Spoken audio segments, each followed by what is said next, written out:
Alright guys, it's Friday. Oh shit. So, pretty much came out here to reassess my thoughts. So yesterday, I was at the shop sanding the bumper, smoothed it out. I ended up capping the corners with an extra layer because I had two solid layers in the middle of the bumper between the, so if you were to draw like an imaginary line, set of lines, like pretty much from the middle of the turn signal openings on each side, they only ended up getting one layer. And I was going to do an overall layer, but really I just needed the corners capped. So I ended up doing a corner cap, and I talk about that in those videos anyway. So I'll add those to this video because they weren't long enough, and I like to bore you guys to death. So either way, got the car up on jack stands. I put the exhaust back on. Now you might be asking yourself, why are you putting the exhaust on when you're just going to drive it 2 blocks to your shop and load it up on the trailer? Well, I value the fact my neighbors have put up with me for the last 9 years without complaining, and I'm always out here making noise. So I don't want to push the envelope, right? So as a formality, I went down there, spent 10-15 minutes, put the exhaust on. It probably could have been faster, but it's Friday, I'm tired, it's been a long week. So either way, I stayed up way too late last night. So either way, exhaust is on. The bumper. So the game plan tomorrow is to sand the shit out of the bumper, skim coat it with body filler, sand it down, smooth it out, have it ready for primer. I don't plan on priming it tomorrow, but as long as it's ready for primer tomorrow, that's good. And then I can get it done during the week and then just slap it on or whatever. Because we got till, I mean, we're going to the track with this car next weekend, so the weekend after this one, this is Easter weekend. Here at least. I don't know where you guys live or if you don't celebrate Easter. I'm sorry if I just assumed your religion. So, either way, I got my wife laughing in the background. So, either way, I pretty much have to have the bumper ready for primer, and actually boring you guys to death right now reminded me I should probably prime it Sunday morning because I still have to figure out my brackets and where to bolt it. But that's all going to be unique to the car. I'm going to do it a little differently. I'm not going to use big bolts, nothing like that.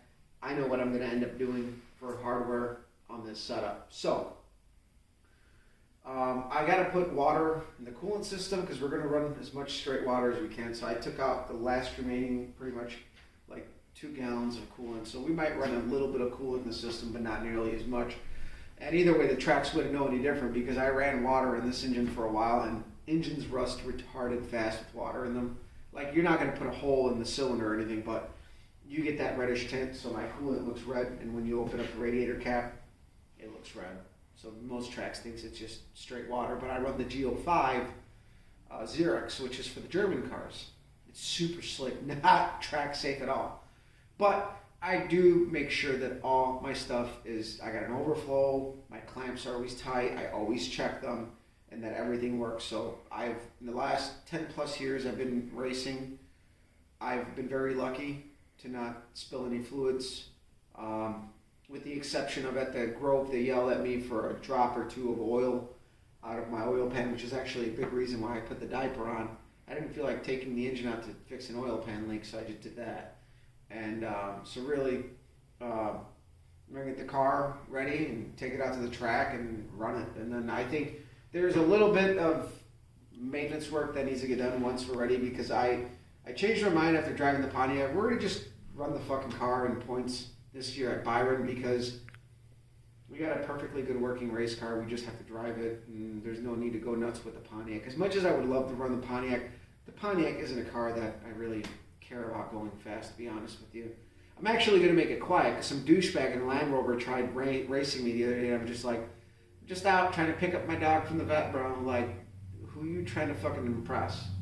So, that car is just a cruiser, and that's it. That's all I want out of that car. We got this, and we're going to do that. So I'll add the videos to this one, which that video already has a sign-off. So I guess I'll fucking let you guys go pretty much. And I think in the coming weeks, we're going to start getting ready for the 350 build, which you guys have seen me accumulate parts since probably the beginning of the year.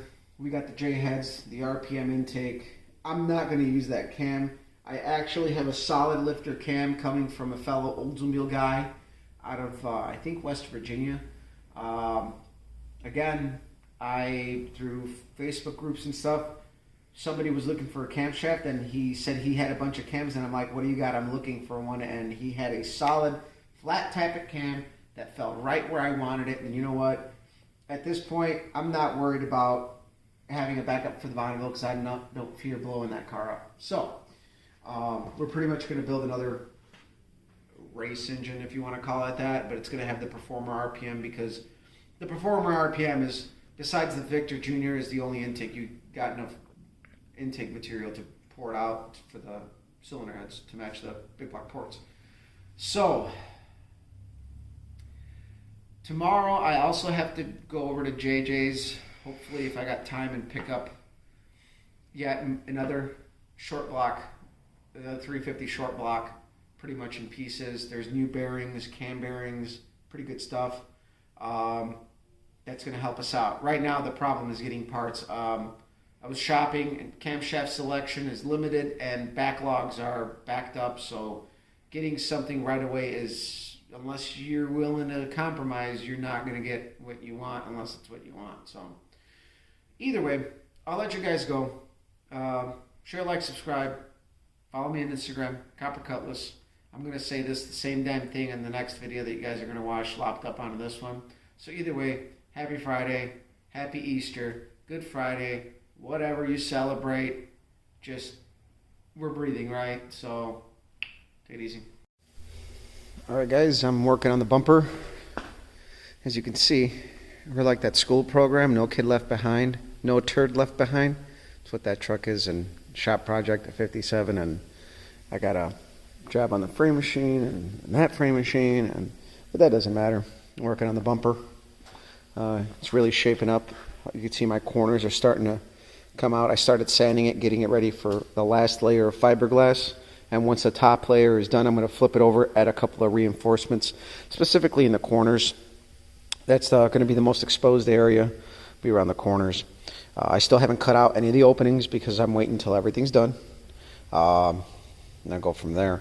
So I'm going to get it ready, do one last coat with the cloth, and go from there. So we'll see how that turns out.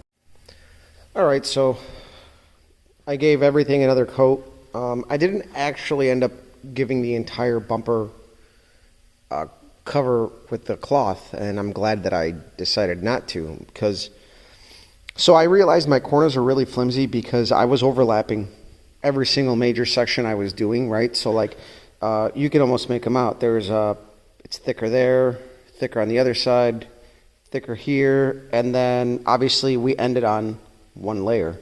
So what I did was I just did a corner layer on each side, and then I reinforced these upper portions of the bumper, and I'm going to call that good. I gave it the entire bumper another coat of the resin just so I can smooth it out a little bit more, and then once that's smoothed out, I'm going to just skim coat the bumper, and from there I'll finish it off by blocking it and doing all the fun body work and all that stuff, which it shouldn't take too long.